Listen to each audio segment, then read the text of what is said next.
right, it is a beautiful morning. Trying to do this with my thumb brace on. And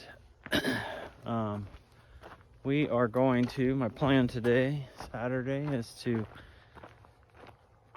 put can lights in. I think I'm done blocking, so at least as much as I can do with the wood I have, with all of the lumber packages that they brought us. I bought maybe 15 more 2x6s and 15 more 2x4s, mainly to use inside. And then I took all the twisted and junky lumber that we had outside and we put it up into the runs up in the rafters, and then I've been cutting it into the blocks we need for all the blocking up in above each the drywall blocking. And this is all I have left out of all the lumber packages they brought, is these scraps. This one is so twisted I didn't know that I could use it, but so pretty efficient use of the lumber, and a good job by Call's Lumber and Ready Mix down in Afton, family-owned business. They just plug everything in the computer and spit it out, and I say when to bring it, and they bring it. It's kind of nice. And they had it down basically pretty tight, pretty close. So we are taking these 72 can lights and we're gonna distribute them throughout the house. I'm gonna start installing those now that all the blocking is in. So I know all the trusses are where they're gonna be and set, and I'm not gonna mess around with those anymore. So the tricky part is measuring to get things nice and even and exact. So in these rooms, I think we'll have 4. And then I'm trying to decide if I'm gonna do a 5th in this little nook over here on some of these rooms, or 4 is sufficient. So I'll probably Google here real quick to see if there's a quick and easy way to template it. If not, I'll probably just start measuring a square off each corner and replicating that around the room so that I can get them located just where I want them to be.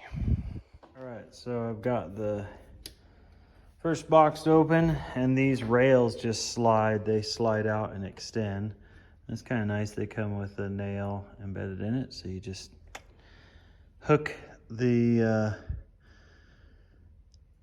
L on the truss there, and then you just nail it in, and it automatically sets the housing so that it has a 1/2 inch or so extension down through the drywall, or where the drywall will be. So and then you just slip the other housing up underneath it, plug it all in, and then the baffle or the rim, whatever you call it, covers the edging on the outside of the drywall. If that doesn't make sense, I'll show you later. But what I did is I'm gonna put them 2 feet in out of every corner. I'm gonna put 4 like that because that's the way they did it on our current house. First one is set. And 2 feet over is right here. So I couldn't center it. So it's gonna be 2'3" over here and 2 foot from the wall. Maybe I should have just squared that off so it's 2'3" out, but I'll just make sure that's 2'3" out and 2'3" out and 2'3" out, so that, I mean, you're not gonna, unless you go around and really start looking. And we've been in that house for 3 years over there, and I'd never truly looked to see how far my can lights were from every corner and everything until just now. And so it's not something you notice unless they're all screwy. But being 2 out, 2'3" in, no one's ever gonna notice that. So, all right, let's kind of a pain holding your arms above your head, hammering those little nails. Seems like when I've done basements before, I've pulled those nails out and used screws.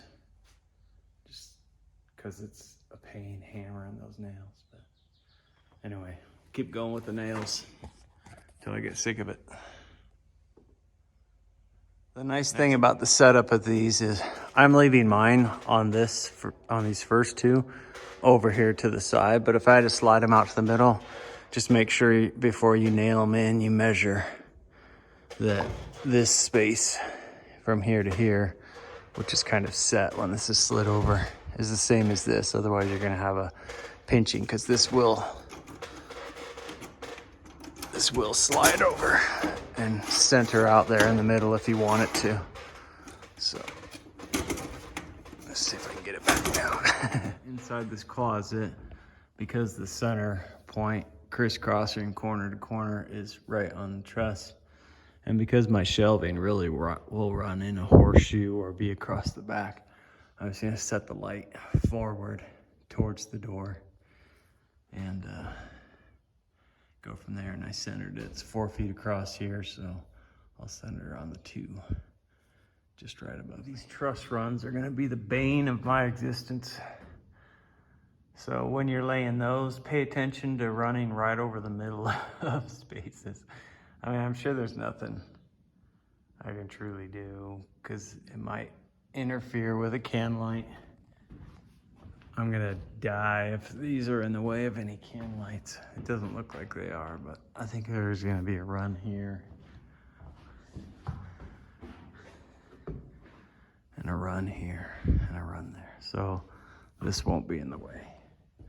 And so far in the bedroom, nothing was in the way. This cross brace was almost in the way, but that could have been moved easily. But it's just frustrating having to move those things after my debacle earlier. So I'm going to, I don't know if I should pound up that whole board and just flip it to the other side here. That's probably what I should do. I'll do that now. All right, got her set. So even though it's not, I mean, it's centered side to side, but not front to back, that's fine. No one's ever gonna notice that or look. And I think I've decided to leave one out of this nook because it's just gonna look weird to set it. Even if it's centered over the door, it'll look funny, and I think that'll cast enough light into there. I can't imagine why someone would need more light in that little tiny space. These things cast a lot of light. Too much, in my wife's opinion. So, all right, next room. I did notice on the second room is, on a couple of these, I flipped the electrical box to the outside, which is not a huge deal. You can still get up in there and work. The lid flips open, but I'm gonna try and pay attention and make sure they're facing the inside, just so I have plenty of space to do my thing and not have to get up in there at a weird angle.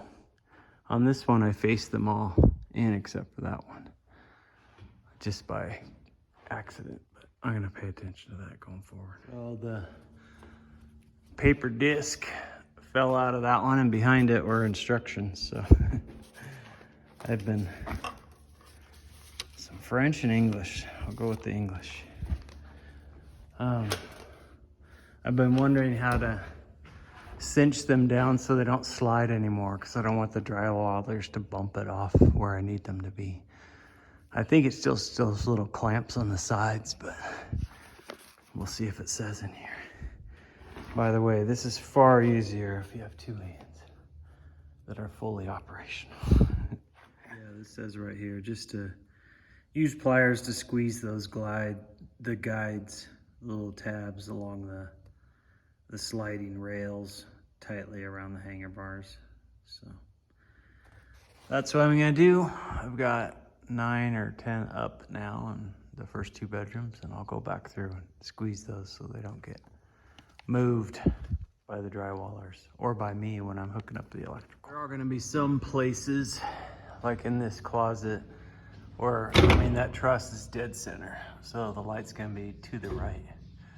But again, because it's in the closet, can't imagine anybody looking up there and noticing one or two carrying. So, but out in the bedrooms, I will make sure, even if I have to adjust the overall pattern, like if there's a truss that falls where I've normally been placing these and I have to push it out, then I'll push the others out so that the pattern in a bedroom is similar. But I'm gonna keep it close to the same so that visually no one would notice if these are 6 inches squeezed in compared to the next room.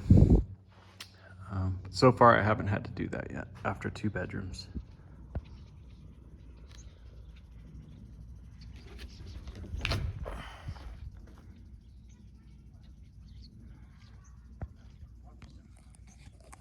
Didn't get out there in time. He was coming back from his morning flight. It's a guy from California based on his RV parked at my neighbor's house down there. Every year it seems like he comes to visit and then he flies that thing around. I was filming the other day in another video. But kind of crazy.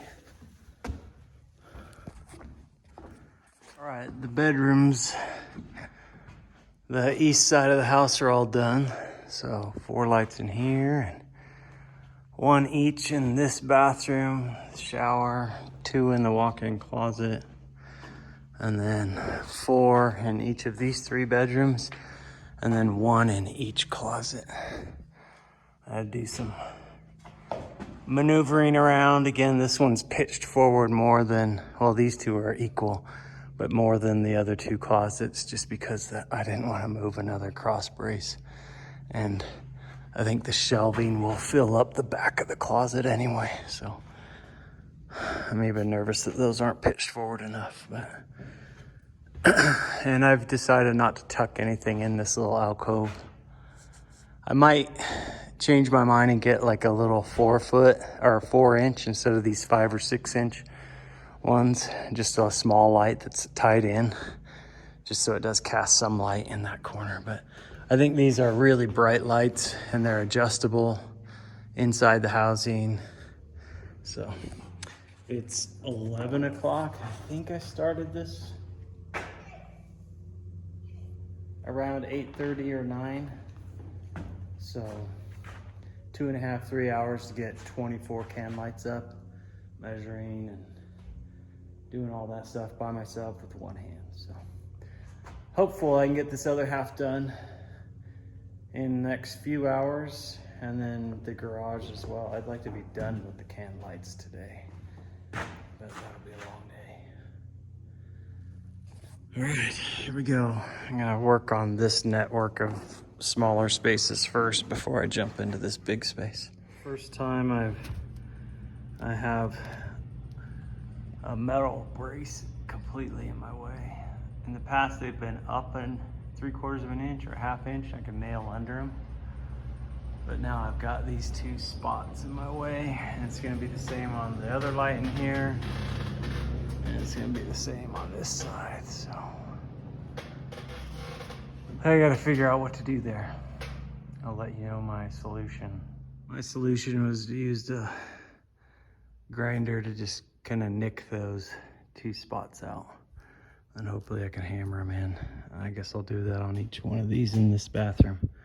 Should be the only place I have a problem. I went ahead and set the lights in the pantry and the mudroom laundry and this closet and the hallway while I thought about what to do. And I decided this is what I want to do. All right, I'm down to 14 can lights left. That means I put up 58 throughout the house, and the rest will go in the garage.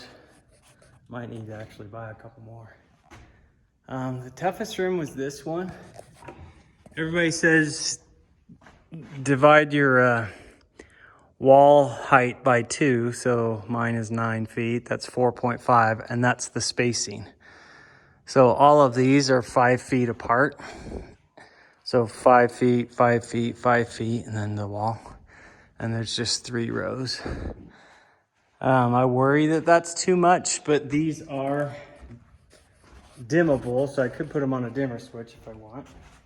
And I also have various settings, so I can, when I close up the box and set them, I can have various settings there. But I don't want to set them on one thing and then have to crawl through the attic, dig in the blown-in insulation, reveal the box, and reset it. Although I'm guessing the setting is not in the box. I'm guessing it's in this. And I could just pull them down one at a time and click them. Okay, that makes more sense in my brain. But anyway, in the kitchen, I did try and put them, like there'll be a range hood going to the ceiling here, probably with a light underneath it. So I put one on that counter, one on that counter, 2 feet from the wall, so they're right above the counter. There's a fridge here, and then a counter space here, so I put one there. I'll have that on a separate switch above the sink, and that's over that counter. And then out here on the island, I have 2 lights, and then over where our kitchen table will be, I have 2 lights. So, I don't know. It's an inexact science, and this was the trickiest room. I had to step away for about 4 hours to finish moving heavy stuff out of our house because we have to be out this weekend. So we'll be building as we stay with our in-laws, and so it gets a little more difficult from here on out. But all the rooms are set. All of these small spaces are set. I only had to cut 2 little squares, and I showed them to you, out of 1 metal panel. I didn't even have to cut that one. I just did that, and I don't think that'll have any effect on anything. Otherwise, I avoided them altogether, or luckily the nail went through a hole in those sheets on the 2 or 3 occasions I needed it to. So I think we're set. I'm guessing my wife's not gonna like the living room kitchen layout, but I mean, it seems to follow everything everybody says, like divide your height in half and space your lights accordingly. The one thing some people did say was like, put your edge lights 2 feet from the wall and then fill in. But that left a lot of space out there in the middle. So if anything, I might put this room here on a dimmer so that we can adjust accordingly. And then I wasn't going to, I did fluorescent shop lights like that mount to the ceiling in long bars in here. Not fluorescent, LED in my other shop. I was gonna do the same here, but man, that was tedious wiring. And I think I'd like to have the recessed lights. My brother had a garage with that in it, and I kind of liked it. So I'll probably just throw them all in here, and I might need to grab a couple more so I have a little more light here along the front. But I'm so glad to have this many done. That way Monday I can put can lights in the garage and get the lumber and throw that wall up. And then we start running wire everywhere in the house. So all the outlet boxes are up from the other day, and switch boxes. And now all the can lights are up, so most of them. So that's it for this video, and pick back up again next week. My goal is to finish the wiring over the next 2 weeks and possibly throw up the sheeting, or at least get started on the sheeting. And if the plumber's done, then I'm hopeful that there in the middle of August I can we think we're going to turn the insulation over to Calls, and they do the blown insulation in the walls and ceiling, and some bats in the joists. So away we go with electrical.